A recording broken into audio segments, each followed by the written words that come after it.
आज फायद्याशिवाय कुणी काही कोणतीच गोष्ट करत नाही। मग नामस्मरण चिंतन करायला या अभंगातून जगद्गुरु तुकोबराय सांगतात, काय होईल ज्याने जन्मोजन्मांतरीची पाप जळून जाण्याची ताकद देवाच्या नामस्मरणामध्ये। कुणी जर पंढरपूरला गेलं नसेल तर एक तुम्हाला प्रश्न करतो, जाण्याच्या आधी एकदा जाऊन या।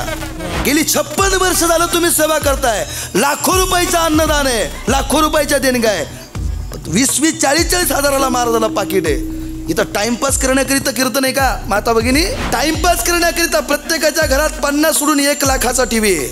टाइमपास करण्याकरिता प्रत्येकाच्या हातात 20 सोडून 50-50 हजाराचे मोबाईल आहेत। कीर्तन म्हणून टाइमपास म्हणून ऐकत जाऊ नका। जिनी करुणी मूर्ती ठसावी अंतरी श्री हरीची, ऐसी कीर्तन मर्यादा आहे संताच्या घरची। समाज जिंकायचा असेल तर कला पाहिजे, शत्रू जिंकायचा असेल तर कपट पाहिजे, संसार जिंकायचा असेल तर पैसा पाहिजे, आणि देवाला जिंकायचा असेल तर शुद्ध सात्विक अंतकरणाचा भाव पाहिजे। त्यांनी मला प्रश्न केला, महाराज मग सगळ्या ठिकाणी देव आहे, मग आमच्या गावकरी मंडळीनं प्रत्येकाला धरून एकाला धरून 2-2 हजार रुपये काढून लाखो रुपयाचं मंदिर बांधलंय। मग मंदिर कशाकरिता बांधलंय?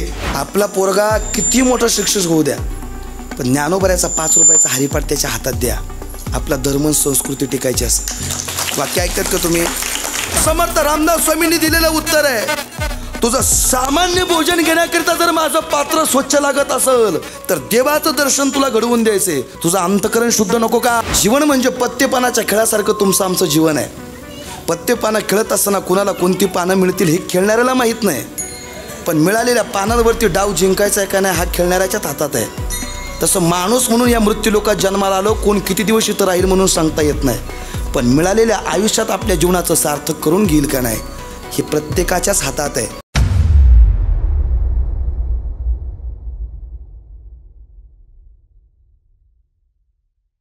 नामाचं महात्म्य प्रतिपादन करत असताना महाराज देवाचं नामस्मरण चिंतन करायला या ठिकाणी अभंगातून सांगतात।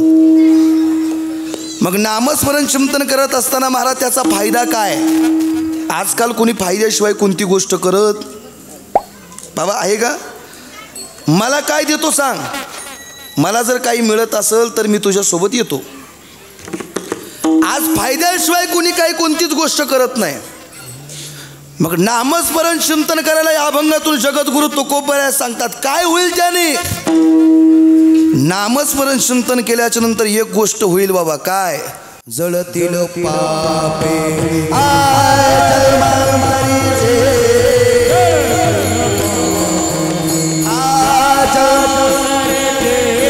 बोला बोला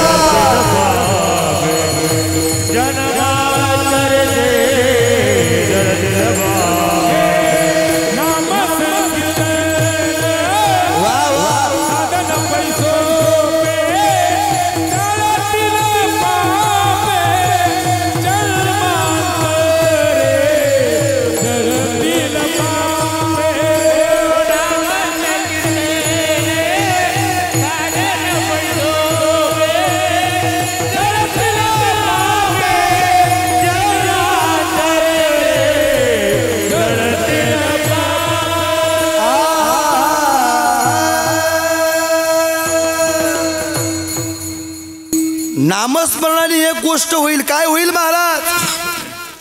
जन्मोजन्मांतरीची पाप जळून जाण्याची ताकद देवाच्या नामस्मरणामध्ये। म्हणून महाराज सांगतात, नाम संकीर्तन साधन पै सोपे, जळतील पापे जन्मांतरीचे।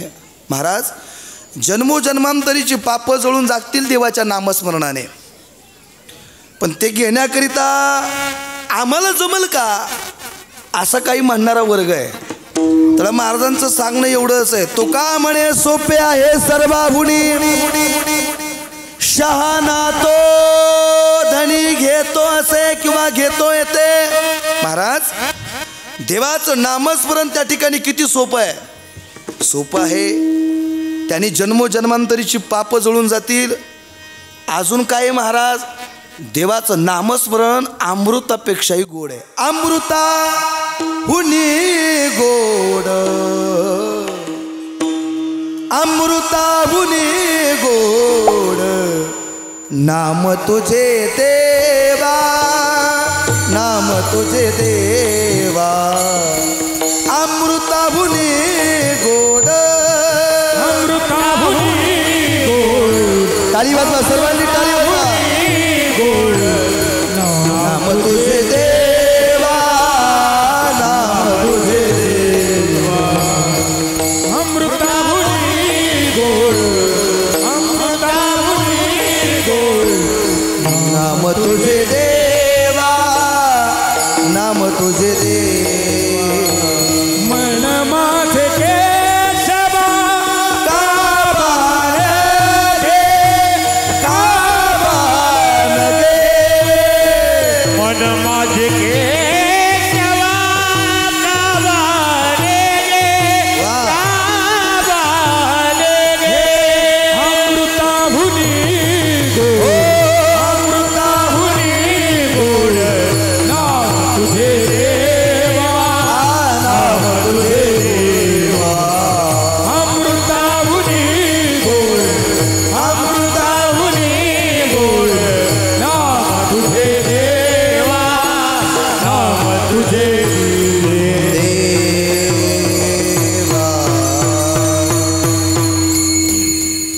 पहिलं सांगितलं नामस्मरण त्या ठिकाणी काय होईल नामस्मरणाने जन्मोजन्मांतरीची पापं जळून जातील.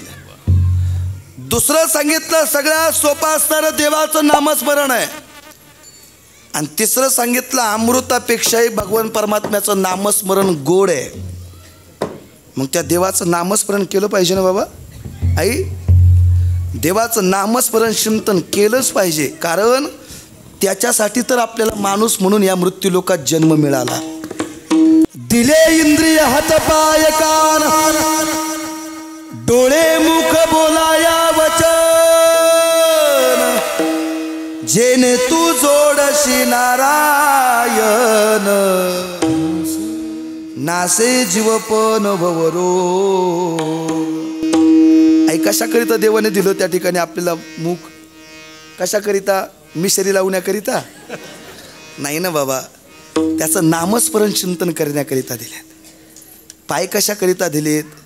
त्याची पंढरपूरची वारी करण्याकरिता दिलेत. पण लोक आज एवढी बेमान झाली बाबा, देवालाही मानायला तयार नाही. महाराज एक ठिकाणी सांगतात ना, आई रे बेमान दुनिया आई रे बेमान दुनिया आई रे बेमान दुनिया वा वा बेमान दुनिया हे साधु संत को कोई नहीं माने ताली ताली साधु संत को कोई नहीं माने हो साधु संत को कोई नहीं माने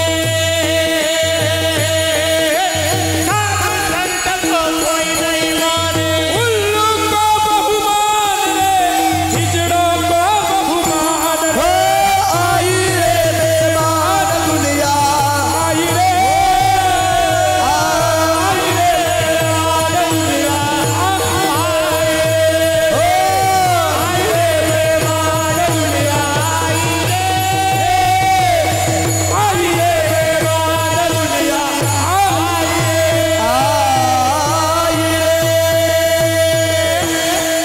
लोक मानायला तयार नाही बाबा कुणाला. देवाचं नामस्मरण चिंतन या गोष्टी कुणाकडे वेळ आहे आता. पण वाक्य आहे का, माणूस म्हणून जर मृत्यू लोकामध्ये जन्माला आलो असेल ना, देवाचं नामस्मरण चिंतन आल्याच्या नंतर पंढरपूरची वारी आहे, आळंदीची वारी आहे, देवाचं नामस्मरण चिंतन आहे. ह्या आल्याच्या नंतर केलंच पाहिजे बाबा. मायबाप पंढरपूरला गेलं पाहिजे. आता त्या ठिकाणी कार्तिकी वारी झाली, लाखो समाज वारकरी पंढरपूरला त्या ठिकाणी गेले. मला तुम्हाला एक विचारायचं माता भगिनी, किती जण आहेत पंढरपूरला गेलेत? हात वरती करा बरं. वा वा वा, संख्या भरपूर आहे बरं का साहेब. 50% लोकांनी अजून पंढरपूर पाहिलं नाही. पहा ना तुम्ही, हात करा वरती. मी जर शेजारी इकडं कुठं गावात आलो ना, तुमचा जरूर उल्लेख करील मी या गावाचा. माता भगिनी बस बस बस, वाजवा, टाळी वाजवा यांच्यासाठी. पण अजून साहेब 50% लोक पंढरपूरला गेली नाही. हा ते झाल्या सप्ताह झाल्यावर जाऊ घेऊन. पण वाक्य ऐका, घेऊन जाऊ हे नंतरच आहे. पण त्याच्या आधी जर तो आपल्याला घेऊन गेला मग सांगता येते का? क्या भरोसा है इस जिंदगी साथ देती नहीं वो किसी का, क्या भरोसा है इस जिंदगीचा. महाराज म्हणून माता भगिनींना एक माझा त्या ठिकाणी पुरुष वर्ग माता भगिनी कुणी जर पंढरपूरला गेलं नसेल तर एक तुम्हाला प्रश्न करतो, जाण्याच्या आधी एकदा जाऊन या. ऐकतात का तुम्ही? जाण्याच्या आधी एकदा पंढरपूरला जाऊन या. महाराज का? तसा मी प्रामाणिक आहे बरं का. आमची वारकरी मंडळी इथं बसलेली आहेत आणि तुम्ही कसं कीर्तन ऐकता हे मला काय घेणं देणं नाही. पण इथं आलेल्या कीर्तनकाराने प्रमाणाशिवाय बोलू नये. काय? तसा मी प्रामाणिक आहे. वाक्य ऐकतात ना तुम्ही? तसा मी प्रामाणिक आहे बाबा. आणि इथं आलेल्या महाराजाला जर प्रमाण नसेल तर इथून पुढं गेल्या गेल्या त्याला धरलं पाहिजे. संसारातल्या गोष्टी सांगण्याकरिता तुला इथं बोलवलं काय? मायबाप हे तुम्ही गावकरी मंडळींनी केलं पाहिजे. अभंग बाबा आता पत्रिकेवर टाकावं लागतंय. प्रत्येक महाराजांनी घेतलेल्या अभंगावरच बोलावं अशी वेळ आली आता. ही वारकरी मंडळी इथं बसलेली. तुम्हाला नाही त्यातलं त्या ठिकाणी ज्ञान. पण पाया पडून विनंती, आपला धर्म आणि आपली संस्कृती टिकायची असेल, सप्ते म्हणजे टाइमपास म्हणून नाही ना. गेली 56 वर्ष झालं तुम्ही सेवा करताय. लाखो रुपयाचं अन्नदान आहे, लाखो रुपयाच्या देणग्या आहे. 20-20, 40-40 हजाराला महाराजाला पाकिट आहे. इथं टाइमपास करण्याकरिता कीर्तन आहे का माता भगिनी? टाइमपास करण्याकरिता प्रत्येकाच्या घरात 50 सोडून 1 लाखाचा टीव्ही आहे. ऐकतात का? माझं वाक्य तुम्हाला जड जाईल. काय करायचं जड गेलं तरी फक्त ऐकून ठेवा, ते भल्याचं आहे. टाइमपास करण्याकरिता प्रत्येकाच्या घरात 50 सोडून 1 लाखाचा टीव्ही आहे. टाइमपास करण्याकरिता प्रत्येकाच्या हातात 20 सोडून 50-50 हजाराचे मोबाईल आहेत. कीर्तन म्हणून टाइमपास म्हणून ऐकत जाऊ नका.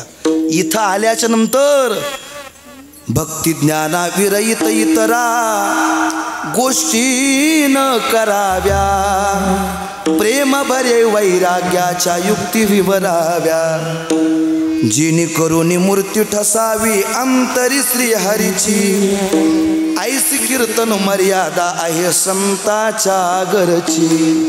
बरं झालं माझं पहिल्या दिवशी कीर्तन ठेवलं, भाग्यवान आहे मी. पण इथून पुढच्या 7 दिवसात एखादा महाराज इथं येऊन जर गप्पा ठोकून निघाला तर माझ्या तरुण मित्राला मी 2-3 जणांना सोबत ठेवतो. तुम्ही धरा इथं गेल्यावर त्याला. ऐकतात ना तुम्ही?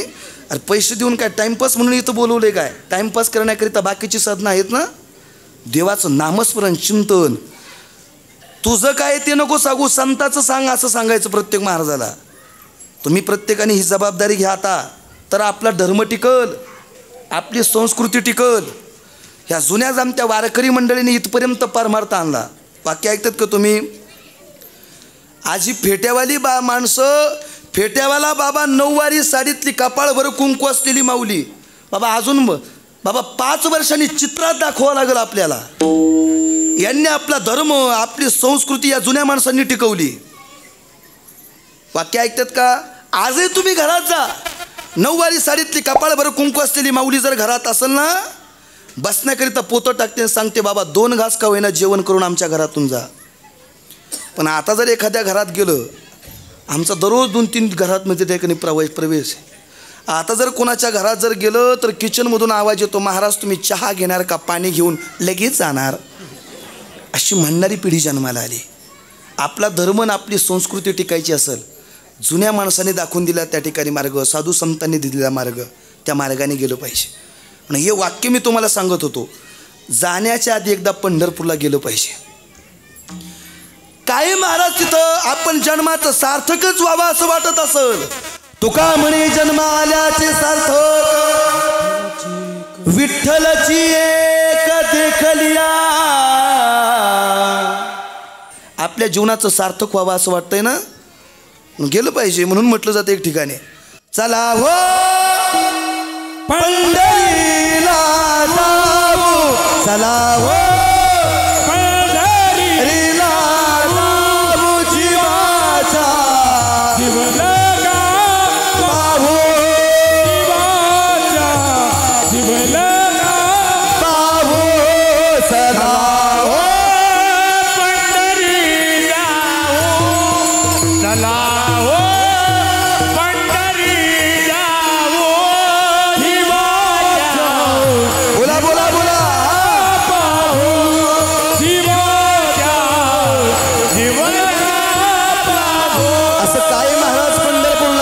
टाळी वाजवा सर्वांनी, मागं बसलेल्या मंडळी सर्वांनी टाळी वाजवा. असं पंढरपूरला आहे तरी काय, लाखो वारकरी पंढरपूरच्या दिशेने तुम्ही आम्हाला जाताना दिसतात. गावागावातून वारकरी मंडळी दिंड्या घेऊन पंढरपूर पर्यंत जातात. तिथं आहे तरी काय, तुम्ही काशीला जा, तुम्ही मथुरेला जा, तुम्ही गयेला जा, जिथं जायचं तिथं जा. पण सगळी तीर्थ पंढरपूरला वास करतात म्हणून म्हटलं जातं अवघीच तीर्थे घडली एका वेळा आणि चंद्रभागा डोळा देखलिया. काय महाराज पंढरपूरला होतील संतांची या भेटी सांगू सुखा. बोला बोला हा सुखा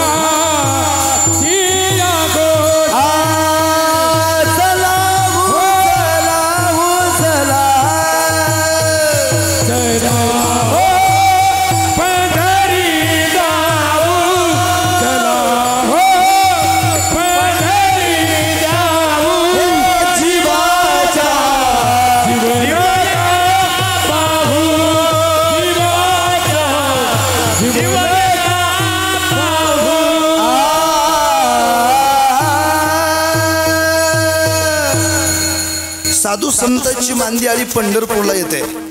का जायचं पंढरपूरला, सगळ्या तीर्थाला गेल्याचं पुण्य त्या ठिकाणी चंद्रभागेला पाहिलं तरी त्या ठिकाणी मिळतंय.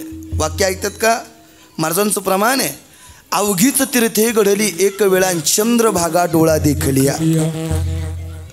पाहिलं तरी त्या ठिकाणी सर्व पुण्य त्या ठिकाणी मिळते. म्हणून जन्माला आल्याच्या नंतर माणूस म्हणून जर मृत्यू लोकामध्ये आलो असेल ना, पंढरपूरला गेलं पाहिजे. देवाचं नामस्मरण चिंतन आपण त्या ठिकाणी आल्याच्या नंतर केलं पाहिजे. देवाने आपल्यावर कृपा करावी असं वाटत असेल ना, एक वाक्य सांगतोय जबाबदारीनं बोला ऐका. हा समाज जिंकण्यासाठी कला पाहिजे बाबा, फक्त वाक्य ऐकतात ना. समाज जिंकायचा असेल तर कला पाहिजे, शत्रू जिंकायचा असेल तर कपट पाहिजे, संसार जिंकायचा असेल तर पैसा पाहिजे, आणि देवाला जिंकायचं असेल तर शुद्ध सात्विक अंतकरणाचा भाव पाहिजे. सात्विक अंतकरणाचा जर भाव असेल आणि देवाचं नामस्मरण चिंतन अखंड असेल ना, मायबाप काय त्या नामस्मरणाची ताकद आहे. हिरण्यकश्यपूच्या पोटी भक्त प्रल्हाद नावाचा मुलगा जन्माला आला. वाक्य ऐकतात का तुम्ही माऊले हो, हिरण्यकश्यपूच्या पोटी भक्त प्रल्हाद नावाचा मुलगा जन्माला आला. हिरण्यकश्यपूचं ब्रीद एकच होतं, माझ्या नगरीत कोणी देवाचं नामस्मरण चिंतन करणारा कोणी सापडणार नाही. आणि कोणीच त्या ठिकाणी नामस्मरण चिंतन करत नव्हतं देवाचं. सगळी म्हणत होती ते हिरण्यकश्यपूचं नामस्मरण चिंतन करायचे. कोणी सुद्धा सापडत नाही. पण दुर्भाग्य असं त्यांच्याच पोटी भक्त प्रल्हाद नावाचा मुलगा जन्माला आला. काही दिवस लोटले आणि काही दिवस लोटल्याच्या नंतर नगरीत कोणी देवाचं नामस्मरण घेत नव्हतं. आणि त्यांचाच मुलगा म्हणजे भक्त प्रल्हाद त्यांच्या मुखातून वाक्य यायला सुरुवात झाली. काय, श्रीमन्नारायण नारायण नारायण. जरा हात वरती करून सर्वांनी टाळी वाजवा. नारायण नारायण वा वा जय हो. नारायण नारायण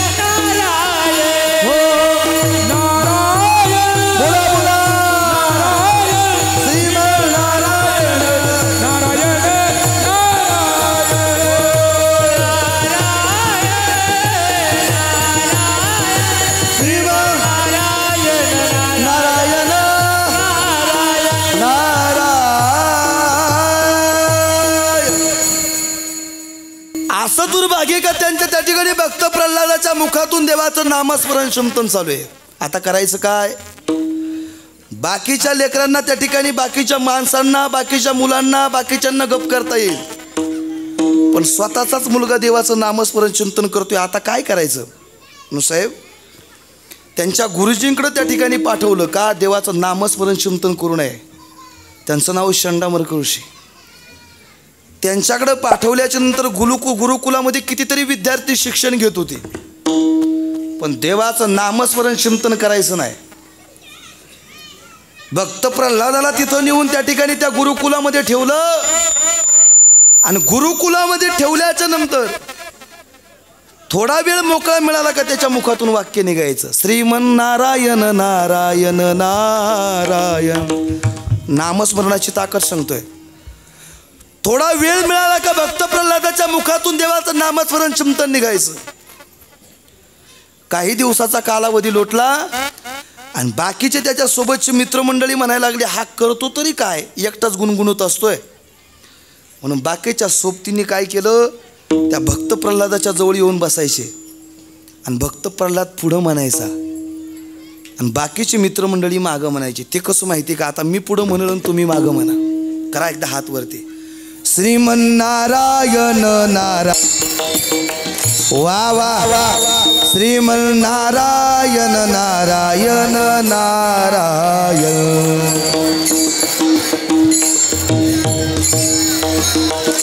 असा जयघोष त्या ठिकाणी गुरुकुलामध्ये चालू आहे. सर्व विद्यार्थी मागं म्हणतात, भक्त प्रल्हाद पुढे देवाचं नामस्मरण चिंतन करतायत. तेवढ्यात झाला असं, आपल्या मुलाला पाहण्याकरिता हिरण्यकश्यप त्या गुरुकुलाच्या दिशेने येतोय. पण ज्या वेळेला गुरुकुलाकडे निघाले, त्याला चंडामरकर ऋषींच्या कानावरती हाच शब्द येत होता, काय, श्रीमन नारायण नारायण नारायण. वा वा आ लक्ष्मी नारायण नारायण नारायण. बोला बोला. आपले गुरुजी गुरुकुलाकडे येतात. विद्यार्थ्यांनी पाहिलं, भक्त प्रल्हादांनी पाहिलं आणि आपले वडील त्यांच्या सोबत आहे असा शब्द पाहिल्याच्या नंतर त्या हिरण्यकश्यपूने आपल्या गुरुजींना पहिला सांगितलं, माझा मुलगा देवाचं नामस्मरण चिंतन करू नये म्हणून तुमच्याकडे आणून टाकलाय. आणि इथं काय चालू आहे असा शब्द काही कानावरती ऐकला आणि त्या क्षणाला आपल्या गुरुजींनी आपल्या मुलांना आवाज दिला, ऐका, अरे ते भजन बंद करा बरं का महाराज, भजन बंद करा. असं म्हटल्यावर सगळे विद्यार्थी, बस भजन बंद करा, आता करा बंद, इकडं तिकडं नका पाहू, माझ्याकडे पहा. भजन बंद करा म्हटल्यावर तुम्ही काय रमून गेले होते का देवाच्या नामस्मरण? एवढं वेळ व्हावं लागतं बाबा देवाकरिता. तसा देव भेटत असतो काय? तुम्हाला खरं मानलं पाहिजे बरं का. वाजवा टाळ्या, एकदा जोरदार टाळी वाजवा. वा वा. भजन बंद करा म्हटल्याबरोबर त्या क्षणाला भक्त प्रल्हादाच्या मुखातून येणारा शब्द जागेवरती थांबला. आपल्या वडिलांकडे पाहिलं, लाल बुंद डोळे झालेले आहेत. गुरुजींकडे वडील त्या ठिकाणी लाल बुंद डोळ्याने पाहतायत आणि विचारलं, माझ्या मुलाने देवाचं नामस्मरण चिंतन करू नये म्हणून तुमच्याकडे आणून घातले आणि इथं काय चालू आहे? तुला गुरुजींच्या मुखातलं वाक्य, आता मी तरी काय करू? मी देवाचं नामस्मरण चिंतन करत नव्हतो, पण तुमचा मुलगा आल्यापासून माझ्याही मुखातून वाक्य निघतंय. काय करणार आहे बाबा? तुमच्या मुलाला तुम्ही माघारी घेऊन जा. शंडामरकर ऋषींच्या मुखातून वाक्य निघालं आणि भक्त प्रल्हादाला हाताला धरलं आणि गुरुकुलातून घरी घेऊन आला. राक्षस कुळामध्ये जन्माला आलेला हिरण्यकश्यपू मुलगा देवाचं नामस्मरण चिंतन करतोय म्हणून हत्तीच्या पायाखाली दिलं. नामस्मरणाची ताकद किती माहिती का माऊली? हत्तीच्या पायाखाली त्या ठिकाणी ते भक्त प्रल्हादाला दिलं, पण काहीच झालं नाही. उकळत्या तेलाच्या कढईत सोडलं, पण त्या ठिकाणी भक्त प्रल्हादाला काही झालं नाही. एवढं काय नामस्मरणाची ताकद आहे. त्या क्षणाला मागचा पुढचा विचार केला नाही. स्वतःच्या मुलाला कड्यावरून खाली लोटून दिलं तरी सुद्धा काही झालं नाही.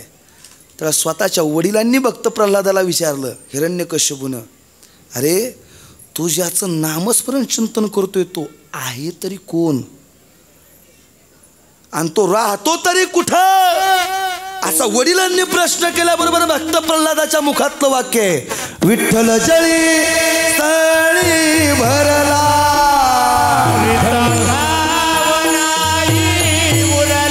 वा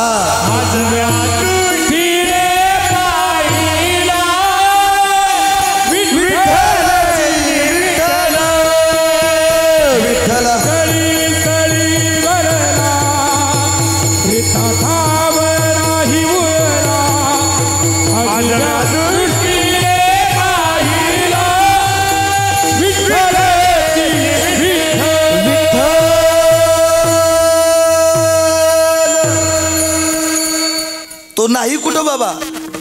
माऊली ज्ञानोबा सुद्धा सांगितले, सर्वा घटी राम देहादिही एक.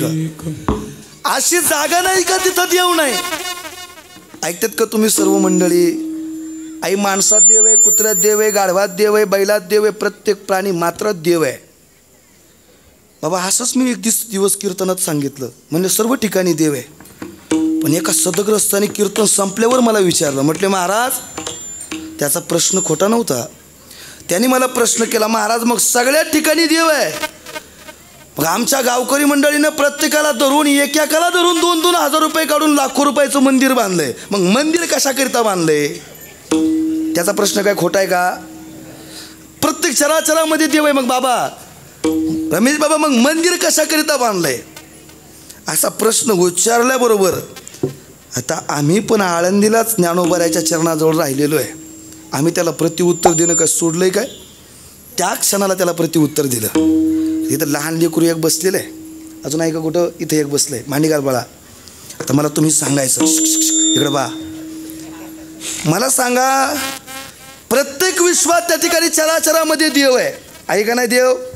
त्याला काय कळतंय? म्हटलं असं नाही तर नसं. त्या वयाचं पोरगच नाही इथं, अशी तिकडे खेळतात ना अशी पोरं समोर पाहिजे मला. आता ते लेकरू एक बोलू शकतंय, बाळा या विश्वात हवा आहे का? तो शाळेत कितवीला आहे? 3रीला जातोय. तो सेमीचा असू शकतो, सेमीचाच आहे ना, बघा बरोबर आहे का नाही? वाक्य आहे का? या सेमीला जाणारी पोरग सेमीत घाला, कुठेही घाला, आपला पोरगा किती मोठा शिक्षक होऊ द्या, पण ज्ञानोबऱ्याचा 5 रुपयाचा हरिपाठ त्याच्या हातात द्या, आपला धर्म संस्कृती टिकायची असं. वाक्य ऐकतात का तुम्ही? लहान लेकरू आहे, त्याला कळत नाही, पण त्याच्या मुखातलं वाक्य सर मी तुम्हाला सांगून देतो. बाळा विश्वात हवा आहे का नाही? आहे ना, बरोबर आहे. तुला गाडी माहिती का? गाडी माहिती ना, 4 व्हीलर 2 व्हीलर. आपली गाडीचा जर टायर पंक्चर झाला तो आपण कुठं पंक्चर काढायला नेतोय? कपड्याच्या दुकानात, बरोबर आहे ना? मग कुठं नेतो बाळा? कुठं नेतोय मला सांग बरं? मग किराणा मालाच्या दुकानात जातोय का? मग कुठं जातोय? पंक्चरवाल्याच्या दुकानात. कुठं कुठं मोठ्याने बोल थोडा. पंक्चरवाल्याच्या दुकानात. कोणाचं लेकरू काय ते ताळी वाजवा एकदा जोरदार, ते घाबरलंय पण बोलतंय. ऐका, आपण पंक्चरवाल्याच्या दुकानात जातो. कुठं जातो बाळा? तिथं गेल्याच्या नंतर तो पंक्चर काढून त्याच्यात भरतो काय? हवा. मग या विश्वात हवा नाही का? मग अशा हाताने भरता येणार नाही का? त्याला भरण्याकरिता जसं तिथंच जावं लागल तसा चराचरा जगाचा मालक भरून उरलेला आहे, पण कळण्याकरिता मंदिरातच जावं लागेल. मायबाप असा जगाचा मालक आहे. प्रत्येक चराचरात आहे सांगितलं, विठ्ठल जळी स्थळी भरला. अशी जागा नाही जगाचा मालक तिथं नाही, प्रत्येक चराचरामध्ये भरून उरलेला आहे. मग आपल्याला जर त्याने द्यावे दर्शन द्यावं असं वाटत असेल, विचारलं का कधी? वयाची 40 वर्ष 50 वर्ष 60 वर्ष 70 वर्ष पूर्ण झाली इथं बसलेली माणसं आहेत. विचारलं का कधी देवाला, देवा कोणत्या दिवशी मला तू भेट देशील? काही मी उद्धार पावेल, काय कृपा करीन नारायण, ऐसे तुम्ही सांगा संत जनन करा समाधान चित्त. विचारलं का आई कधी आपण देवाला, देवा मला तू कधी भेट देशील देवा? नाही विचारलं ना. मग काय देवा असा भेटायला मोकळाय? असं एक ठिकाणी सांगितले ना, अरे मनी नाही भाव म्हणे देवा मला पाव, मनी नाही भाव म्हणे देवा मला पाव, देव आशान भेटायचा नाही र, देव आशान वेळ पावायचा नाही र, देव काय बाजारचा भाजीपाला नाही रे, वा वा वा, देव काय बाजारचा भाजीपाला नाही रे, देव बाजारचा भाजीपाला नाही रे, देव बाजारचा भाजीपाला वडराच भेट,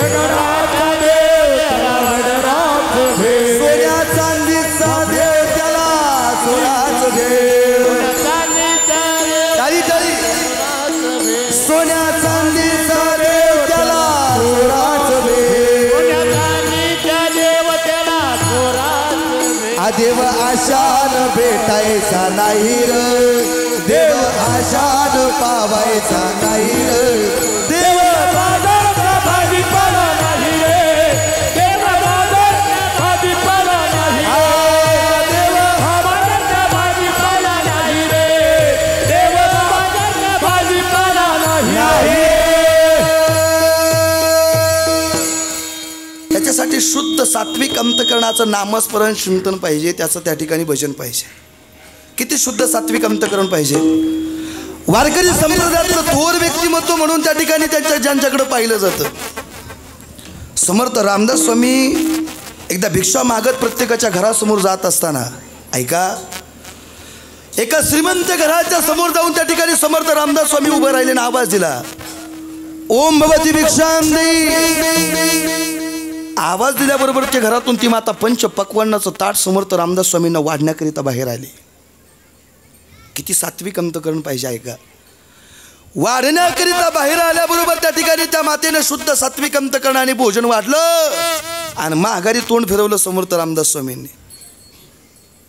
आणि माघारी तोंड फिरवल्याबरोबर मुखातून एक वाक्य गेलं, माऊली, एवढं शुद्ध सात्विक अंतकरणाने तुम्ही आम्हाला भोजन वाढताय, तुम्हाला काय पाहिजे ते मागा, आम्ही देण्यासाठी तयार आहे. गेली 50, 60, 70 वर्ष झालं तुम्ही सेवा करताय ना. संतन भगवंत कोणत्या रूपाने आपल्या घरी येईल आणि कोणत्या दिवशी आपला उद्धार होईल सांगता येत नाही. सेवा तशी पाहिजे. फक्त मुखातून समर्थ रामदास स्वामींच्या वाक्य निघालं, काय पाहिजे ते मागा, आम्ही देण्यासाठी तयार आहे, तुम्ही एवढं शुद्ध सात्विक अंतकरणाने आम्हाला भोजन वाढलंय ना. तर त्या मातेच्या मुखातून शब्द निघता क्षणी त्या मातेने त्या ठिकाणी प्रत्युत्तर केलं, स्वामी, जे मी मागल ते तुम्ही द्याल का. तर समर्थ रामदास स्वामींना वाटलं, मागून मागून काय मागल, काय मागाल तुम्ही देवाकडं. देव प्रसन्न झाल्यावर काय मागाल, पैसा, सत्ता, संपत्ती, धनदौलत, यापेक्षा काय मागणार. वाढावे संतान, यापेक्षा दुसरं काय कोण मागणार आहे. पण पैसा, सत्ता, संपत्ती काय देवाकडं मागून मिळणारी गोष्ट नाही. ही प्रारब्धात असावी लागते. अन्न मान धन हे प्रारब्धात तुमच्या आमच्या असावं लागते. वाक्य ऐकतात का तुम्ही. समर्थ रामदास स्वामींना वाटलं सामान्य घरातली माऊली मागून मागून काय मागल, पण त्या माऊलीच्या मुखातून शब्द निघाला, स्वामी, तुम्ही जर मला देणारच असाल ना, तुमच्यावर प्रभू रामचंद्रांनी कृपा केली, फक्त त्यांचं दर्शन मला घडवून द्या, बाकी दुसरं काही नको. काही मागणी होती बाबा. दरदरून घामाला समर्थ रामदास स्वामींना. आणि पण मुखातून, साधूच्या मुखातून निघालेलं वाक्य नाही म्हणता येईना. मग त्या साधूने त्या ठिकाणी समर्थ रामदास स्वामींनी सांगितलं, माते, उद्या सकाळी तुमच्या घरासमोर येईल आणि भिक्षा मागण्याकरिता आल्याबरोबर तुम्हाला देवाचं दर्शन घडवून देईल. माघारी तोंड फिरवलं, श्रीराम जय राम जय जय राम, श्रीराम जय राम जय जय राम. माघारी तोंड फिरवलं, देवाचं नामस्मरण चिंतन चालू केलं. ऐका, देवाचं नामस्मरण चिंतन करून पर्णकुटीवरती येऊन पोचल्याबरोबर पर्णकुटीवरती मिळालेलं भोजन त्या ठिकाणी प्राशन केलं. साधूचं जीवनच असं आहे. सांज संध्या आटोपली, त्या ठिकाणी विश्रांती केली. सकाळची वेळ त्या ठिकाणी उठल्याबरोबर आई दररोजचा नित्यनेम आवरला, हातामध्ये कमंडलू घेतला आणि भिक्षा मागण्याकरिता निघाले. रस्त्याच्या कडेला पडलेलं शेण उचलायचे, त्या कमंडलूत टाकायचे. रस्त्याच्या कडेला पडलेले काटे उचलायचे, कमंडलूत टाकायचे. रस्त्याच्या कडेला पडलेलं खडे उचलायचे आणि कमंडलूत टाकायचे. गच्च कमंडलू भरला. आणि भिक्षा मागण्याकरिता प्रत्येकाच्या घरासमोर जात असताना ज्या माऊलीनं काल त्या ठिकाणी मागितलं होतं ना, त्या माऊलीच्या घरासमोर गेले आणि आवाज दिला, ओम भवती भिक्षां देई. आवाज दिल्याबरोबर त्या घरातून ती माता पंच पक्वान्नाचं ताट वाढण्याकरिता समर्थ रामदास स्वामींना बाहेर आली.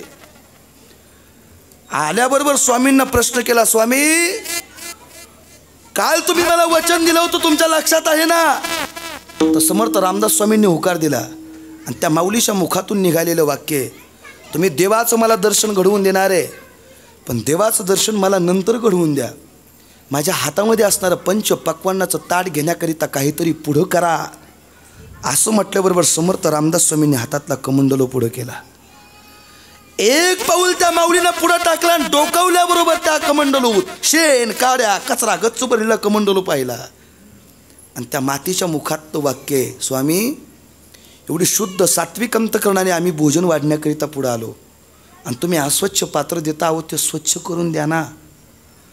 स्वच्छ करून द्या म्हटल्याबरोबर समर्थ रामदास स्वामींनी दिलेलं उत्तर आहे, तुझं सामान्य भोजन घेण्याकरिता जर माझं पात्र स्वच्छ लागत असेल तर देवाचं दर्शन तुला घडवून द्यायचे, तुझं अंतकरण शुद्ध नको का? गोपाळ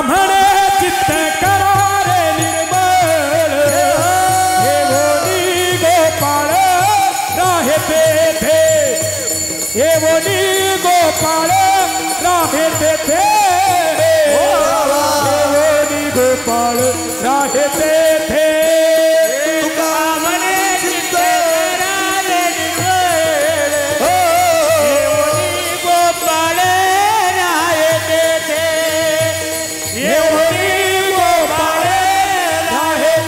थे गोपाळ राहे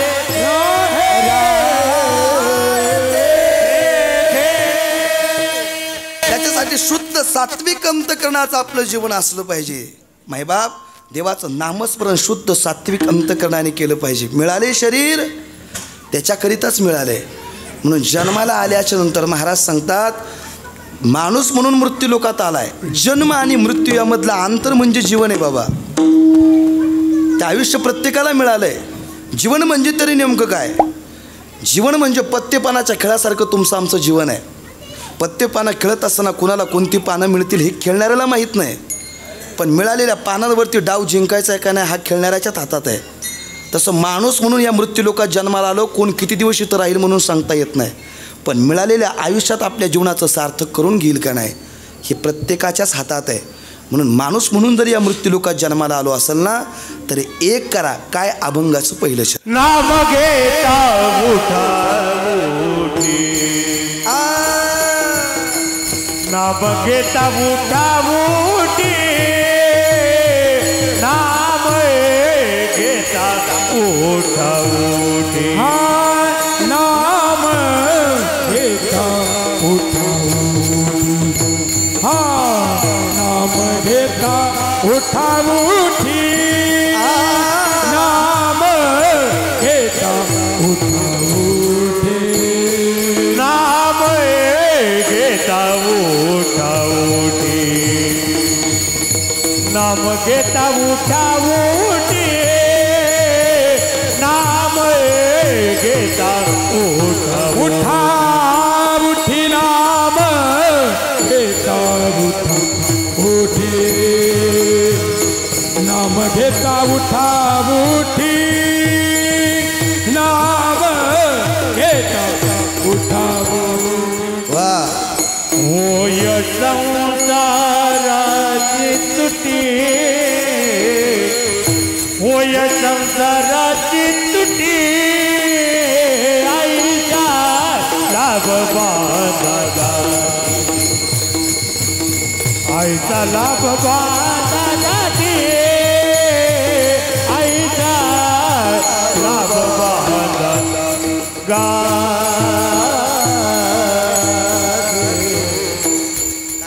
जगद्गुरु तुकोबारायांनी काय करा, देवाचं नामस्मरण घ्या, पण कसं उठाउठी घ्या. आणि उठाउठी जर देवाचं नामस्मरण घेतलं नाही तर काय होईल, एक दिवस तो काळ येईल आणि तुम्हा आम्हाला मग उड जाएगा एक दिन पंच रहेगा पिंजरा खाली, मग एक दिवस आपल्याला सगळं सोडून जावं लागेल.